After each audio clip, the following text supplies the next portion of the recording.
great is our God.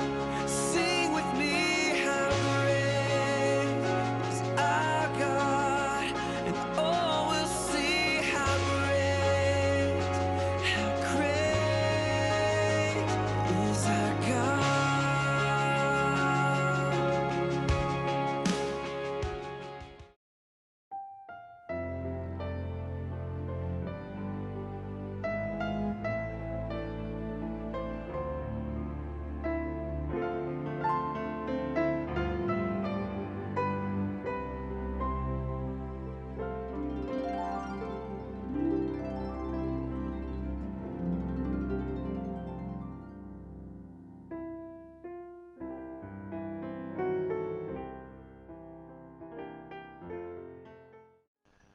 로마서 12장부터 15장 13절까지는요. 그리스도인의 윤리의 문제를 다룹니다. 은혜로 구원 얻은 신자들이 이 세상에서 어떻게 살아가야 할 것인가. 특별히 12장에서는 이제 구원받은 신자들이 하나님 앞에서 어떻게 살 것인지, 교회 안에서는 어떻게 행할 것인지, 특별히 믿는 신자들과의 관계 속에서는 어떻게 사랑할 것인지, 더 나아가서 믿지 않는 이웃들, 불신자들과의 관계 속에서는 어떻게 행동해야 될 것인지 하는 내용들을 우리가 함께 살펴보았습니다. 이제 오늘 본문은 신자가 한 국가의 국민으로서 어떻게 살아가야 하는가의 문제를 다룹니다. 여러분, 우리 예수 믿는 신자들은 하나님 나라 백성입니다. 아멘이시죠? 우리는 예수 그리스도를 주님으로 왕으로 모시고 하나님의 법에 굴복하여 살아가는 사람들이에요. 빌립보서 3장 20절에 뭐라고 말하죠? 우리의 시민권은 하늘에 있다고 했습니다. 우리는 하나님 나라 백성입니다. 그러나 동시에 신자는 우리가 속한 한 나라의 국민이기도 합니다. 그렇다면 하나님 나라 백성인 우리 신자들은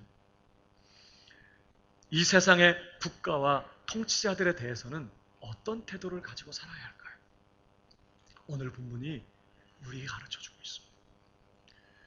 오늘 본문의 요절이 1절입니다. 자, 우리 앞부분만 한번 같이 읽어보겠습니다. 시작. 각 사람은 위에 있는 권세들에게 복종하라. 각 사람은 위에 있는 권세들에게 복종하라 그랬습니다.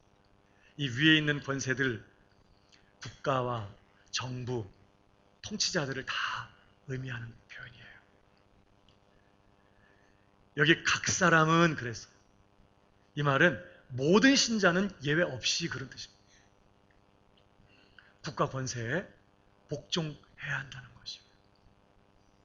특별히 여기 각 사람 할 때에 이 사람이라고 번역된 원문의 단어가요, 영혼, 마음을 의미하는 푸시케라는 단어예요. 각 사람, 파사 푸시케 이렇게 되어 있습니다. 직역하면 각 영혼은 그런 뜻이에요. 영어식 표현으로 하면 every soul. 여러분, 보통 일반적으로 당시에 사람이라는 의미로 쓰는 단어가 따로 있었어요. 안드로포스라는 단어. 그러니까 파사 안드로포스 이렇게 해야 일반적인 표현이에요. 각 사람은 할 때. 근데 바울은 이 안드로포스라는 단어를 안 쓰고 영혼, 마음을 의미하는 푸시케라는 단어를 여기다 쓴 거예요. 각 영혼은 이렇게 직역하면 그런데 왜 그랬을까요? 우리가 모든 신자들이 국가 권세에 복종하되 마지못해서 겉모습으로 복종하는 게 아니라 마음으로부터, 영혼 중심으로부터 그렇게 국가 권세에 복종해야 된다는 것을 암시하는 표현이에요. 형식적으로 복종하는 게 아니라 마음으로부터 복종해야 된다는 거죠. 게다가 이 복종하라는 이 단어도요, 능동태도 아니고 수동태도 아니고 중간태라는 동사입니다. 중간태 명령형 동사예요. 이것은 행동하는 그 주체에 초점이 있는 표현이에요. 그러니까 복종하되 그냥 억지로 떠밀려서 복종하는 게 아니라 자발적으로 복종하라는 그런 의미가 담겨진 표현입니다. 모든 신자는 예외 없이 그렇게 마음 중심으로부터 자발적으로 국가 권세에 복종해야 된다, 이렇게 말합니다. 여러분, 지금 바울이 염두에 두고 있는 이 권세들은요, 당시의 로마 제국을 의미하고 있어요. 여러분, 당시 로마 제국은 교회와 성도들에 대해서 잘해야 비우호적이에요. 최악의 경우에는 어때요? 아주 적대적이죠. 아주 무섭게 교회와 성도들을 핍박했어요. 그런데 오늘 바울은 바로 그러한 국가 권세에 대해서 모든 신자들은 예외 없이 복종해야 된다는 거예요. 복종하되 어떻게 해요? 마음 중심으로부터 자발적으로 그렇게 복종해야 된다고 말씀하고 있는 거죠. 이유가 뭐죠? 왜 그래야 되죠? 왜 하나님을 섬기는 신자들은 그렇게 국가 권세에 마음을 다해서 복종해야 될까요? 국가를 만드시고 통치자를 세우신 분이 바로 우리 하나님이시기 때문에 그렇습니다. 여러분 1절을 다시 보십시오. 각 사람은 위에 있는 권세들에게 복종하라. 왜 그러냐? 권세는 하나님께로부터 나지 않음이 없나니 모든 권세는 다 하나님께서 정하신 바라 그랬습니다. 모든 나라가, 모든 권세가 말입니다, 하나님께서 정하신 거라는 거예요. 나라를 만드시고 통치자들을 임명하신 분이 이 세상 역사를 주관하시고 다스리시는 하나님이시라는 거예요. 그래서 2절을 보세요. 그러므로 권세를 거스르는 자는 누구를 거스르는 거예요? 하나님의 명을 거스르는 거예요. 거스르는 자들은 하나님의 심판을 받게 될 것이다. 그렇게 지금 말씀합니다. 왜? 그 배후에 하나님이 계시기 때문에. 사실 국가의 정부 형태는 여러 가지가 있죠. 왕정도 있었고, 오늘날에는 입헌군주제, 공화정, 대통령제, 의원 내각제, 여러 정부의 형태가 있습니다. 또 통치 형태도요, 여러 가지가 있어요. 통치자가 세습에 의해서 권좌에 오르기도 해요. 그러나 때로는 국민들의 투표에 의해서 정권을 잡기도 합니다. 때로는 어때요? 무력으로 통치자의 자리를 찬탈하는 경우도 있습니다. 근데 중요한 것은 정부의 형태가 어떻든지, 통치의 형태가 어떻든지 모든 나라는 하나님께서 만드시고 모든 통치자들은 하나님께서 임명하신다는 것입니다. 모든 권세가 하나님께로부터 난다는 말이 그런 뜻이에요. 다니엘서 4장 17절을 보실까요? 지극히 높으신 이가 사람의 나라를 다스리시며 자기의 뜻대로 그것을 누구에게든지 주신다고 그랬습니다. 왕이 그냥 세워지는 게 아닙니다. 아주 사악한 독재자도 그냥 우연히 일어나는 게 아니에요. 하나님이 허락하시고 하나님이 세우세요.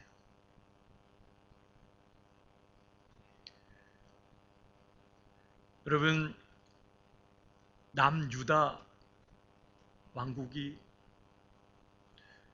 계속해서 왕 위를 이어갈 때에 다윗의 후손들이 계속 왕이 됩니다. 남유다 왕국. 근데 북이스라엘은 어땠죠? 초대 여로보암이 왕이 됐다가 몇 대가 가지 못해서 다시 반역이 일어나서 새로운 왕조가 들었어요. 또 새로운 왕조는 몇 대를 이어가지 못하고 다시 반역이 일어나서 또 새로운 왕조가 들었어요. 그래서 북이스라엘은 다윗과는 상관없는 사람들이 계속해서 왕위를 이어가는 것을 보게 됩니다. 그래서 그걸 보면 남유다 왕국에 계속해서 다윗의 후손이 왕위를 이어가는 게 기적이에요. 누가 하시는 거죠? 하나님께서 다윗에게 하신 언약대로 계속해서 다윗의 자손들이 왕이 되도록 하나님께서 계속 간섭하세요. 그러나 북이스라엘은 그럼 하나님이 내버린 것이 아니에요. 북이스라엘도 하나님께서 여로보암을 왕으로 세우시고, 그러나 여로보암이 악을 행하고 죄를 범합니다. 다른 왕조를 일으켜서 그 여로보암 왕조의 죄를 심판하시고 또 왕위를 맡기세요. 그 왕조가 악을 행하고 죄를 범해요. 또 다른 왕조를 일으켜서 하나님께서 그 왕조를 심판하고 또 왕위를 이어가게 하시고, 계속해서 북이스라엘도 하나님께서 다스리고 계셨어요. 우연히 왕이 되는 게 아니었어요. 이 세상 나라를 하나님이 친히 다스리시고 자기가 원하는 자들에게 그 나라를 주신다고 말씀했습니다. 그래서 여러분, 오늘 본문도 보면요, 이런 통치자들에 대해서 뭐라고 표현했냐면, 자, 3절부터 보십시오. 다스리는 자들은 선한 일에 대하여 두려움이 되지 않고 악한 일에 대하여 되나니 네가 권세를 두려워하지 아니하려느냐. 선을 행하라. 그리하면 그에게 칭찬을 받으리라. 그러면서 그는, 다스리는 자들은 하나님의 사역자가 되어 네게 선을 베푸는 자니라. 그러나 네가 악을 행하거든 두려워하라. 그가 공연히 칼을 가지지 아니하였으니 곧 하나님의 사역자가 되어 악을 행하는 자에게 진노하심을 따라 보응하는 자니라. 여러분, 통치자들이 하나님의 사역자라고 지금 얘기하는 거예요. 6절을 보실까요? 너희가 조세를 바치는 것도 이로 말미암음이라. 그들이 하나님의 일꾼이 되어 바로 이 일에 항상 힘씁니다. 통치자들이 하나님의 일꾼이래요. 한마디로 말하면 이 세상 통치자들이, 그가 어떠한 사람이든지 상관없이 하나님께서 임명하신 하나님의 종이란 뜻이에요.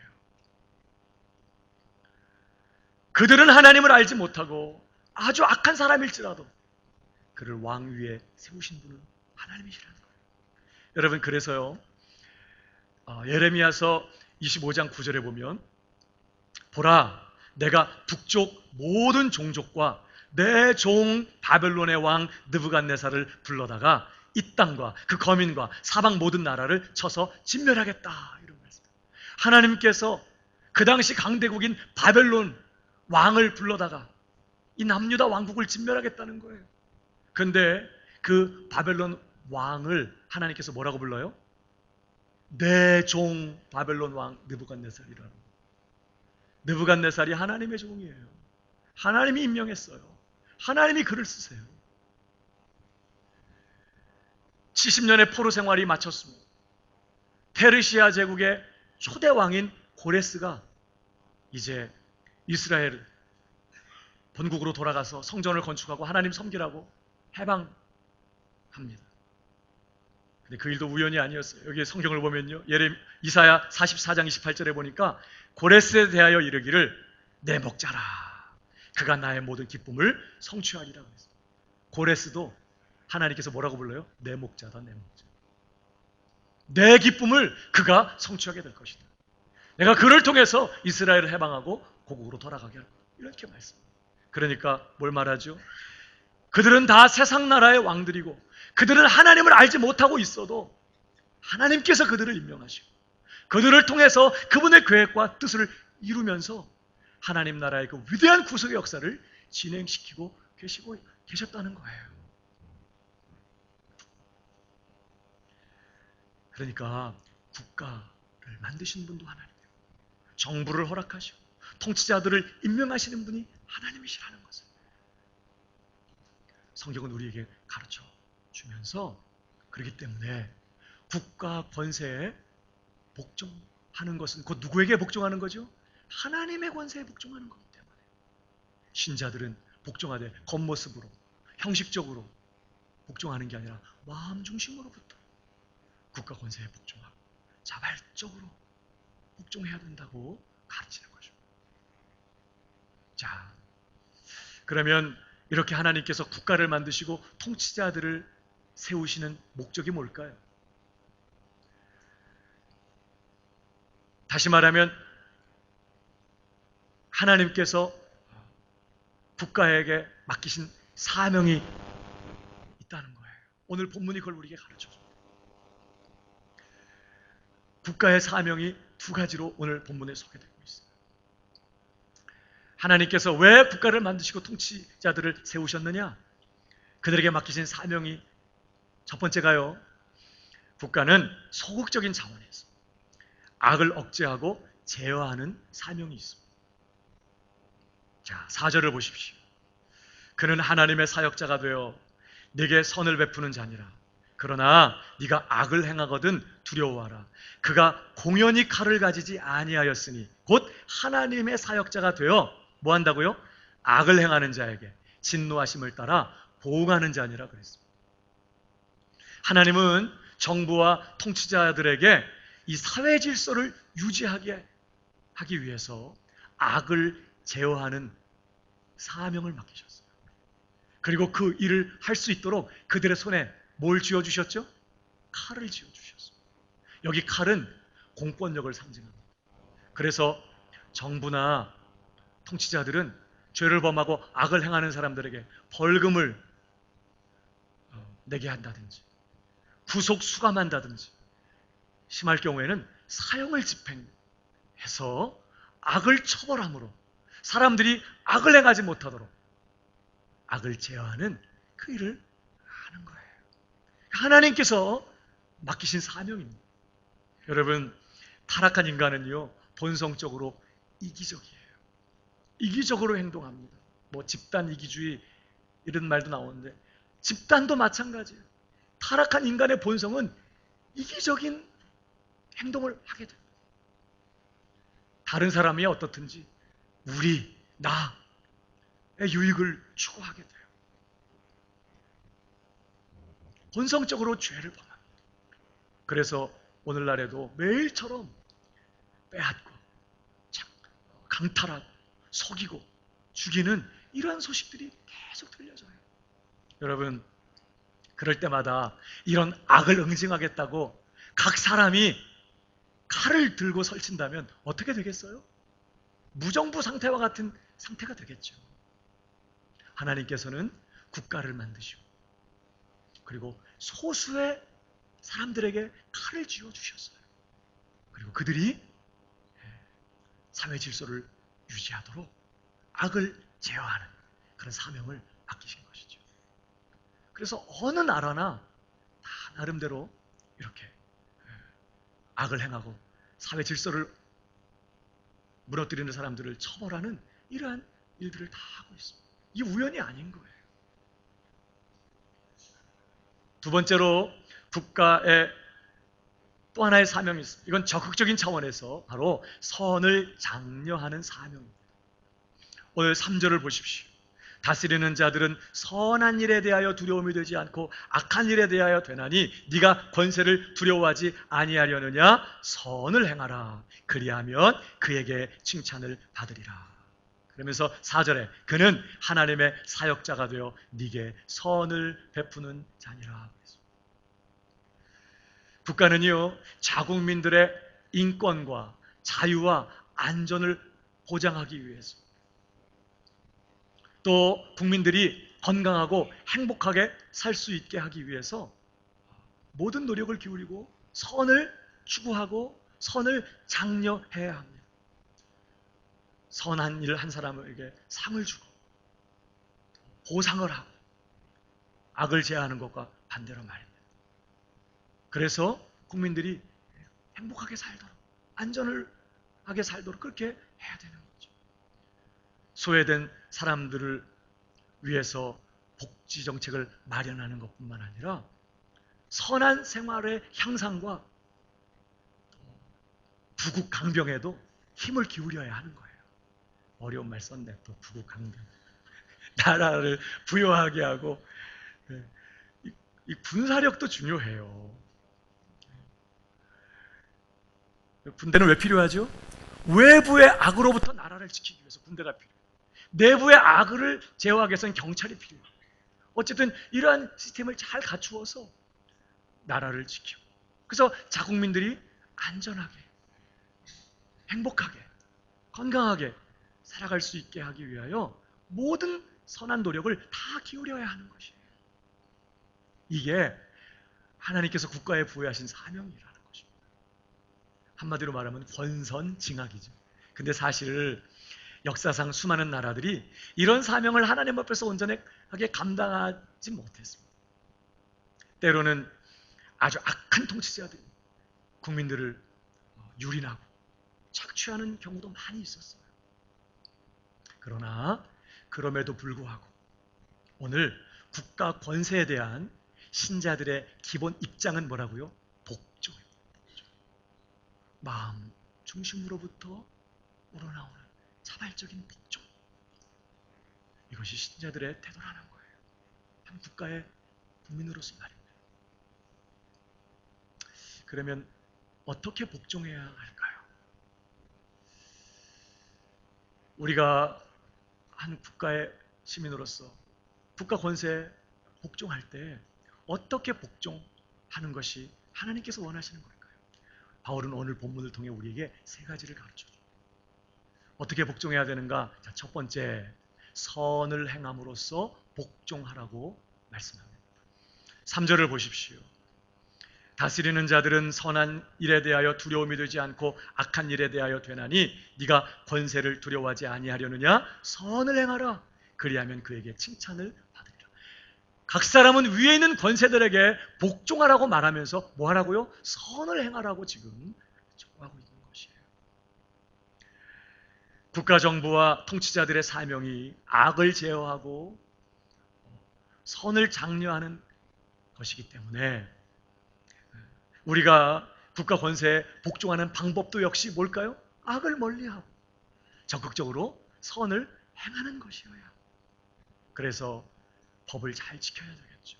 질서를 지키고 이웃을 사랑하고 적극적으로 선을 행해야 하는 것입니다. 이것이 국가 권세에 신자들이 복종하는 방식이에요. 선을 행하라. 여러분, 특별히 우리가 국가 권세에 복종하는 방식으로서 선을 행할 때 뭐가 선이죠? 물론 우리가 법도 잘 지키고 질서도 잘 지키고 사람들에게 친절을 베풀고 사랑을 베풀면서 그렇게 선한 일을 해야 되지만 특별히 정치 지도자들을 우리는 존경해야 합니다. 여러분, 오늘 이 말씀의 결론 부분인 7절에 보면요, 끝에 이런 말씀이 있습니다. 다 같이 노란 글씨만 읽어볼까요? 시작. 두려워할 자를, 존경할 자를 존경하라. 사실 요즘은 정치 지도자들을 존경하는 시대가 아닙니다. 정치자 한다 그러면 좀 무시하고 좀 법과 속이 다른 아주 탐욕스러운 그런 생각을 갖고 대하는 경우가 많이 있습니다. 그러나 우리 신자들은 어떤 선을 베풀어야 되느냐? 우리가 베풀어야 될 또 하나의 선 중에 하나가 이 정치 지도자들을 존경하는 거예요. 그들을 존중히 여기는 것입니다. 무시하지 않는 것이죠. 뿐만 아니라 디모데전서 2장 1절에 보면 이런 말씀이 있습니다. 그러므로 내가 첫째로 권하노니 모든 사람을 위하여 간구와 기도와 도구와 감사를 하되 임금들과 높은 지위에 있는 모든 사람을 위하여 그렇게 기도하고 간구하고 축복하고 감사하라는 거예요. 이는 우리가 모든 경건과 단정함으로 고요하고 평안한 생활을 하려 함이라. 그러면서 3절이요. 다 같이 이것이 우리 구주 하나님 앞에 선하고 받으실 만한 것이라 그랬습니다. 그러니까 우리가 행해야 될 또 하나의 선이 뭐예요? 나라를 위해 기도하는 것입니다. 정치 지도자들을 위해서, 통치자들을 위해서 기도하는 것이에요. 그들이 하나님 앞에 받은 사명을 잘 감당할 수 있도록. 비록 그들이 하나님을 알지 못하고 이교도일 수 있습니다. 그럼에도 불구하고 그들을 그곳에 있게 하신 분이 하나님이시고 그들이 하나님의 원하시는 대로 나라를 잘 이끌어갈 수 있도록 그들을 위해서 기도해야 된다는 거예요. 그게 우리 자신을 위한 것이기도 하다는 거 말씀하는 거죠. 이는 우리가 모든 경건과 단정함으로 고요하고 평안한 생활을 하게 하려 함이라 그랬어요. 기도해야 합니다. 나라를 위해서, 통치자들을 위해서. 뿐만 아니라 이제 다음 달 23일에는 이 나라의 국회의원들을 선출하는 선거가 있잖아요. 여러 정당들이 있는데 정당마다 여러 정책들이, 다양한 정책들이 있습니다.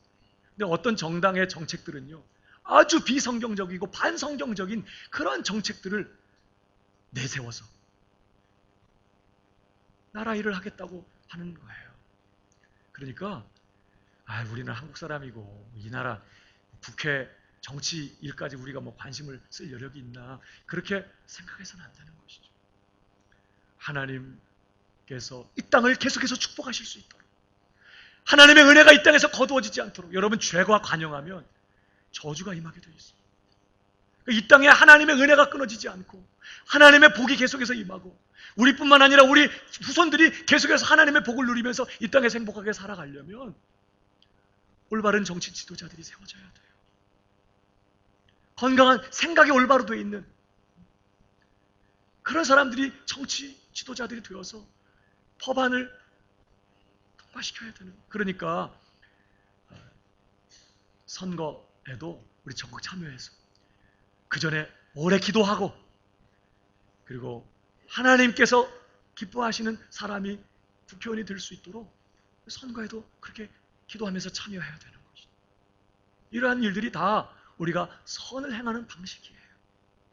그렇게 우리가 국가 권세에 복종하되 선을 행함으로써 국가 권세에 복종해야 된다 하는 것이 오늘 첫 번째 요점이에요. 그러나 여러분, 이것이 전부가 아닙니다.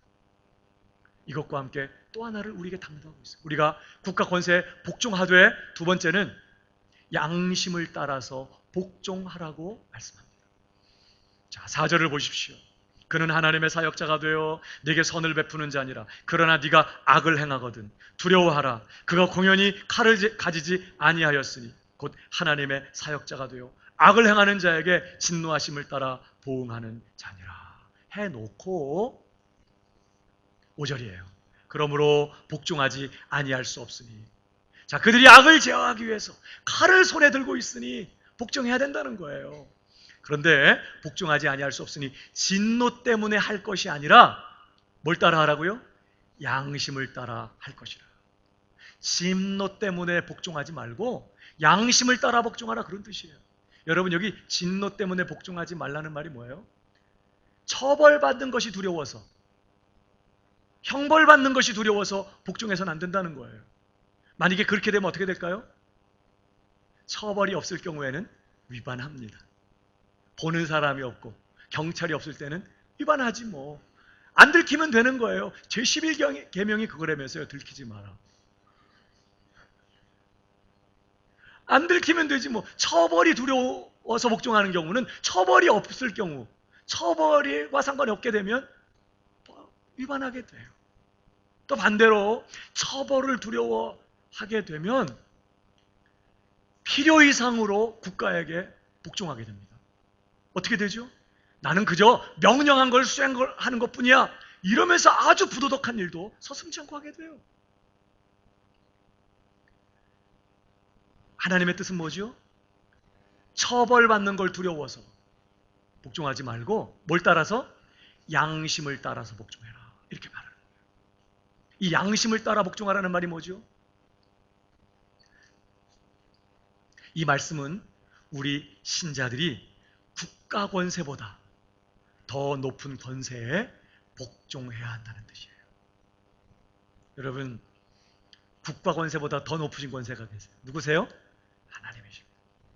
국가를 만드시고 정부를 허락하시고 통치자들을 임명하신 최고의 권세자가 계세요. 하나님이십니다. 그렇기 때문에 통치자들도 하나님의 사역자고 하나님의 일꾼이니까, 하나님의 종이니까 그들도 하나님의 도덕 법을 따라서,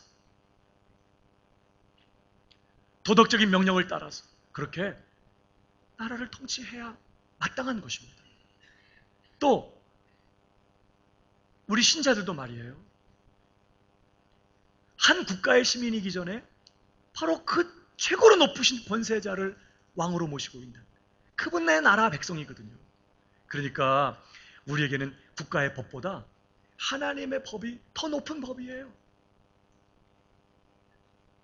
우리가 국가의 법을 잘 지켜야 되지만 만일에 국가가 하나님이 금하신 것을 명령하거나 하나님이 명령하신 것을 금하신 경우에는 어떻게 해야 되죠?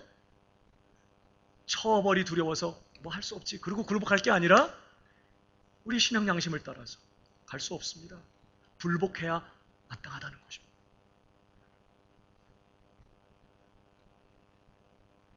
이것이 신앙 양심을 따라 복종하라는 뜻이에요. 그래서 성경을 보면 이런 예들이 많이 있죠. 다니엘서에 보면 다니엘과 세 친구가 왕 귀족들이니까 느부갓네살이 여러 포로국에서 사로잡혀온 사람들을 중에 인재들을 등용해서 나라를 다스리는 정책을 썼거든요. 그러니까 유대 포로로 잡혀간 귀족 중에 이 다니엘과 세 친구가 있었어요. 이들이 왕에게 발탁이 됐습니다. 왕궁에서 정치 수업을 받아요. 이제 이들은 앞으로 느부갓네살을 섬기는 그의 신하가 될 것입니다. 철저하게 왕궁에서 정치 수업을 하는데 먹는 음식까지 왕이 결정해요. 근데 그 음식 중에는 하나님의 백성으로서 먹어서는 안 되는 음식들이 있어서 당시 다니엘과 세 친구가 황관장에게 아주 정중하게 부탁합니다. 이 음식을 먹지 않게 해주십시오. 채식만 할 수 있게 도와주십시오. 그래서 이제 시험을 하죠. 아니 채식만 했는데 고기 먹은 애들보다 술을 마시고 했던 애들보다 얼굴이 더 좋았어요. 그 당시 고기나 술은 우상 숭배에 바쳐졌던 음식들. 하나님이 금하신 음식이었어요. 채식만 해서 얼굴이 더 좋았어요. 그래서 이제 황관장이 채식만 하도록 허락하죠. 그러니까 하나님께서 금하시는 음식이기 때문에 왕의 명령이지만 복종할 수 없다는 입장이었어요. 불복했습니다. 사드락 메삭 아벳느고가 다니엘의 세 친구가 두라 평지에 세워진 금신상 앞에서 절하지 않습니다. 왕이 자신의 왕권을 공고히 하기 위해서 금신상에 다 신하들을 불러 모아놓고 절하게 했거든요. 절하지 않습니다. 왕의 명령이지만 하나님께서 그 일을 금하시기 때문에 하나님 외에 다른 신에게 절하는 것은 하나님이 금하시기 때문에 우리는 왕의 명령에 복종할 수 없습니다. 그들은 왕에게 충성하던 신하들이었어요. 그러나 이 경우는 할 수 없는 거예요. 그들은 죽음을 각오하고 불복했어요. 결국 풀무불에 던져지죠. 물론 하나님께서 거기서 기적적인 방법으로 꺼내주셨지만 그들을 꺼내주시지 않으셨더라도 그들은 절하지 않았어요. 결정하고 하나님께만 순종하겠다고 그렇게 하면서 불복했습니다. 다니엘이 다리오 왕을 충성스럽게 섬기고 있습니다. 다리오 왕의 총애를 받았거든요. 총리 중에 다른 총리들이 신하들이 다니엘을 모함해서 다니엘을 제거하기 위해서 악법을 만들죠. 앞으로 30일 동안 왕 외에 다른 신에게 기도하거나 뭘 구하는 사람은 사자굴에 집어넣는 그런 법을 제정하게 만들어요. 왕의 도장을 찍었습니다. 어떻게 해야 되죠? 30일 동안 기도 쉬지 뭐. 30일 동안 그냥 기도 안 하면 안 돼요? 근데 다니엘은 그 왕의 도장이 그 조서에 찍힌 것을 알고도 이 말은 누구도 변개할 수 없는 그 나라의 법이 됐다는 뜻이에요. 자기 집에 돌아가서 전에 하던 대로 하루 3번씩 고국에 난 창을 열어 무릎을 꿇고 하나님 앞에 감사하며 기도했다고 기록하고 있어요. 예레미야서에 보면 하나님께서 이스라엘 백성들을 포로에서 돌아오게 하시겠다고 말씀하시면서 내가 다시 이 예루살렘의 사람들이 거접되게 하고 황무한 이 땅에 에덴 동산같이 되게 하겠다. 나 여호와가 말하였으니 이루리라. 그러나 이 백성이 자기들에게 이루어주기를 내게 구하여야 할지라. 기도를 통해서 하나님께서 하시겠다고 하셨어요. 다니엘이요. 아니 30일 기도 쉬는 거 어때요? 그렇지만 하나님의 명령이니까 쉬지 말고 기도하라고 하셨으니까 오늘도 기도하겠습니다. 그리고는 왕의 명령이 분명함에도 불구하고 이 명령을 어길 경우에 죽는 거 뻔히 알면서도 그는 문을 열어놓고 그리고 고국을 향해서 계속해서 기도를 했어요.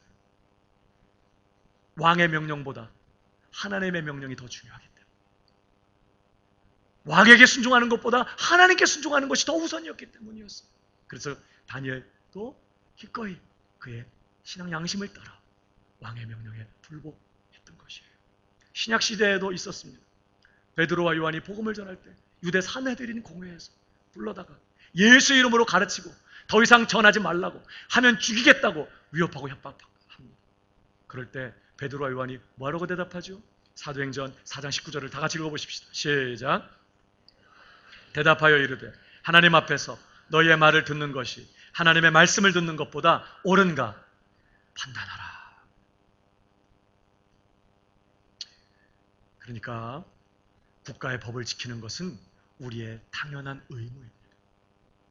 그러나 우리에게는 하나님의 법과 그의 명령에 순종하는 것이 더 우선이에요. 아멘이신가요? 그래서 국가가 만일에 우리 신앙 양심에 어긋나는 것을 요구한다면, 명령한다면 기꺼이 불복해야 해요.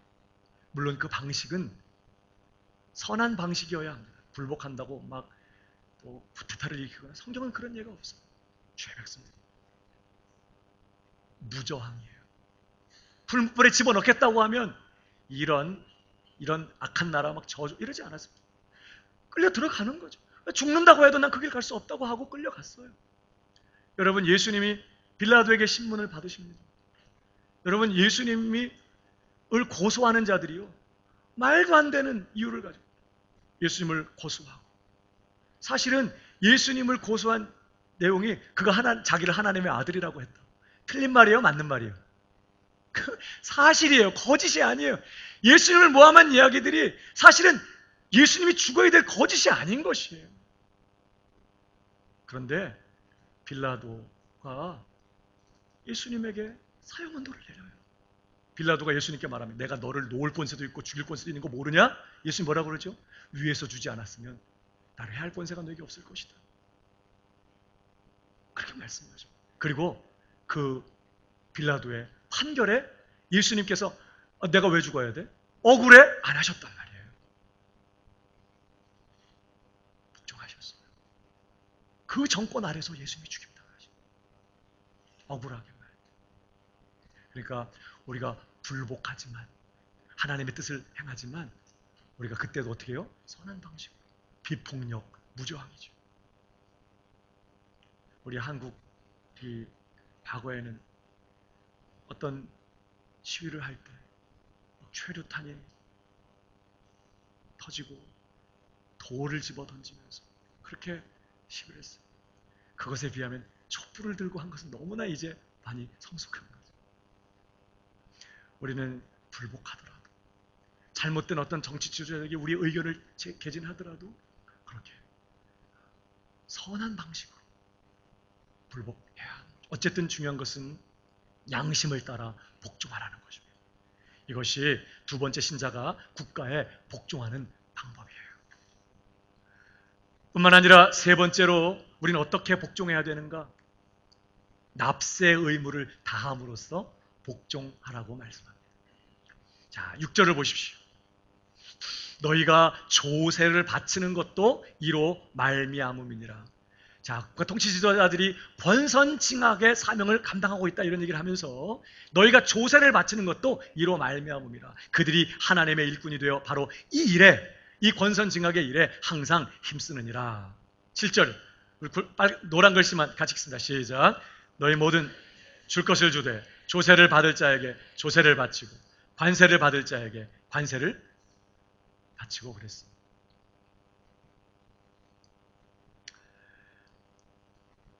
세금 잘 내야 된다는 뜻입니다.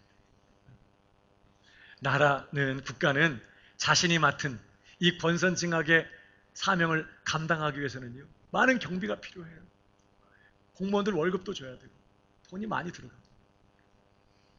국가는 그래서 국민들의 세금으로 국가의 살림살이를 해요. 이렇게 여러 명목으로 이제 세금을 거둬들이죠. 사실 뉴질랜드에서 살면 세금의 부담이 적지 않아요. 어떤 분들은 뭐 아무리 뭐 벌어도 뭐 세금 다 내고 없다고 막 그렇게 말하는 분들이 계세요.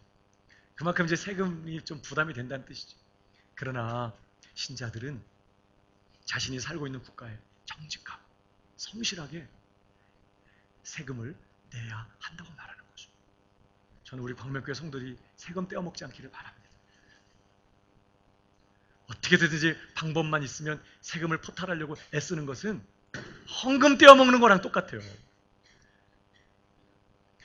교회에 우리가 주님 앞에 헌금 내는 것만큼이나 우리가 정직하게 성실하게 세금 내는 거 중요하거든요. 그러니까 여러분 좀 내가 내는 세금으로 이 나라 먹여 살리고 있어. 그렇게 좀 해요. 세금 많이 내는 것을 자랑스러워하고 부담이 되죠. 그렇지만 세금 많이 내는 것을 자랑스러워. 세금 많이 내는 성도들이 우리 교회에 많아지기를 바랍니다. 그래서 다른 사람들을 나라를 복되게 하고 부유하게 하는 이렇게 쓰임을 받아야 되는 하나님의 뜻이라는 거예요. 자, 그러면서 오늘 말씀의 결론입니다. 7절 하반절에 있습니다. 자, 한 번 더 읽어볼까요? 7절 하반절에 두려워할 자를 시작. 두려워할 자를 두려워하며 존경할 자를 존경하라. 이 오늘 국가 권세에 복종하라고 하는 말씀의 결론이에요. 두려워할 자를 두려워하며 존경할 자를 존경하라. 이 말씀은 1차적으로 국가의 통치자들을 두려워하고 존경해야 된다는 그런 의미이지만요, 더 깊은 의미를 담고 있습니다. 두려워할 자를 두려워하라. 존경할 자를 존경하라. 뭐죠? 여러분, 우리가 정치 지도자들을 존경하고 두려워해야겠지만 우리가 최고로 두려워해야 될 분이 따로 계세요. 누구세요? 하나님이십니다. 우리가 최고로 존경해야 될 분이 따로 계세요. 바로 하나님이세요. 마치 두려워할 자를 두려워하고 존경할 자를 존경하라, 이 말씀은요, 예수님께서 가이사의 것은 가이사에게, 하나님의 것은 하나님에게 바쳐라 라고 말씀하신 것과 원리상 똑같은 말씀이에요. 우리가 마땅히 두려워할 자를 두려워하게 될 때 최고로 두려워해야 될 분이 누구냐? 하나님이세요. 우리가 존경해야 될 자를 존경하되 최고로 존경해야 될 분이 하나님이신 거예요. 이것이 국가 권세에 복종하라는 말씀이 아주 중요한 원리적인 말씀이에요. 여러분, 우리는 오직 하나님을 최고로 두려워하기로, 최고로 존경하기로 결정한 사람들이에요. 그래서 우리가 국가 권세에 복종하는 이유도요, 단순히 그저 내가 잘 살기 위해서, 처벌받는 것이 두려워서 그런 정도가 아닙니다. 우리가 왜 국가 권세에 복종해야 되느냐? 이 국가를 제정하시고 통치자를 임명하신, 그리고 그들에게 복종하라고 명하신 분이 우리가 섬기는 하나님이기 때문이에요. 우리는 그 하나님을 존중히 여기고 그 하나님을 경외하고 그 하나님을 공경하는 마음으로, 그러한 표시로 하나님이 세우신 권세에 굴복하는 것이에요. 왜 우리가 국가 지도자들을 존경해야 돼요? 그들이 하나님께서 임명하신 하나님의 종들이기 때문에 그렇습니다. 우리가 하나님을 경외하기 때문에, 하나님을 존중히 여기기 때문에 그분의 사역자들도 존중히 여기는 것이에요. 인격적으로는 흠이 많고 존경할 수 없는 그런 모습일지라 할지라도 하나님이 그 배후에 계십니까? 다윗이 말입니다. 사울을 죽일 기회가 2번이나 있었지만 손대지 않습니다. 인간적으로는 너무 어려웠어요. 마음이 상처가 깊었고. 그렇지만 하나님께서 기름 부어 세운 종이라는 거예요. 그래서 그 왕을 건드리지 않습니다. 하나님께 맡겨요. 끝까지 선을 행하죠.